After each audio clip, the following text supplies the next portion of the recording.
Lewis class, the last little bit of the story. I hope you've enjoyed it. I know I certainly have. Then, as if out of nowhere, black clouds appeared. An eerie light filled the sky. I remembered seeing something like it once before when we were on the ferry to France and a big storm blew up. Everyone had turned a strange colour. I looked over to Flicker, and he seemed to be glowing especially brightly in the stormy light. Suddenly, big fat drops of rain started to fall. With a sigh of relief, I saw the small fires around us fizzling out. Bandragon, Lolly gabbled, jabbing her chubby finger towards disappearing Grim. What's she saying? Grandad asked, looking bewildered. He was still crouched over, shielding both of them with his arms, unsure if the threat of flying fiery cabbages had truly passed. Bad what? Badger, I stuttered. Badger, she's saying she saw a badger over there. I pointed away from the dragons. You were right all along. It must have been badgers causing all that chaos in Grim's garden. Personally, I think I deserve a medal for that level of quick thinking, under the circumstances. Ouchie, Lolly said. She pointed to the mess of stuff left behind from the tent. Grandad's lamp had smashed, and glass lay across the scorched grass. That blooming thing, said Grandad. I'm sorry, Thomas. I shouldn't have let you use it. Nan has always said the old things were a fire hazard. I almost gasped with relief. Without knowing it, Lolly had given us the perfect excuse for the fires. I should have listened to her, Grandad went on. But don't go telling her so. She'll never let me hear the end of it. Or our little secret, hey? And he winked. I smiled. Our little secret, Grandad. I looked round at the scorched cabbage-splattered garden and the tent now hanging from a nearby tree, dragon faces peeping out. Ted, Cat and Kai were looking as relieved as I felt. I grinned at them and gave them the thumbs up.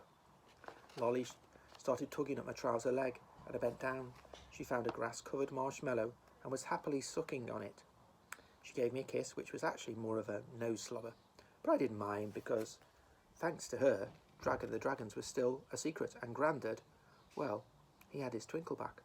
Good job, Lollybob, Bobolob, good job, I whispered, and she gave me a sticky high five. So there you go. We have all the dragons, and since you're still here, that probably means you want one too. You haven't taken one bit of notice of all the exploding poos, uncontrollable sparks, and general wanton destruction, have you? Well, I can't say I haven't warned you. I see you're desperate for a dragon, and that whatever I say isn't going to put you off. I know, because I wouldn't have listened to me either, not when there's a chance of having a dragon of your own. Okay then, so what have we learned? Well, first off, by now you should have known what to look for. You were paying attention to that, I hope. You did take some notes about the dragon fruit tree, make a few sketches. Nope, honestly, you need to keep an eye on the ball if you're going to keep dragons. All right, one more time then. Look out for a tree, knobbly hair trunk, long, spiky green cactus arms, weird, spouty mott top, dangly great tendrils, red, spiky pineapple fruit. Got it? Right. Because of that, your dragon-seeking desperados is what you're looking for. If you want to grow dragons, did you note the if there, which should be a very big if? No, of course you didn't. You're already dreaming of all those flames and the fire breathing and the flying. And who could blame you? But let me tell you this. I do know I was wrong about dragons being the coolest in the world. They're not. Because Flicker isn't a thing. He's not even a pet. He's my friend.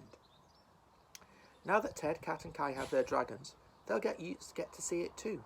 So that's what you can expect once you've found your dragon fruit tree and hatched yourself a dragon. But after that, what more can you expect? Let's just say that's something we're about to find out. And there we go, the end of The Boy Who Grew Dragons. I know it's taken a long time to read that story, but I hope you enjoyed it, Lewis class. I certainly did enjoy reading it. What a lot of mischief and mayhem was caused by being the owner of a dragon. I'd love to hear what you thought of the story. So if you managed to do a book review or draw some pictures or imagine it what it was like having your own dragon, finding it in your garden, and maybe keeping it a secret from everything, maybe you could let me know. So I'll look for another story to read to your Lewis class very shortly. So take care, and I'll see you soon.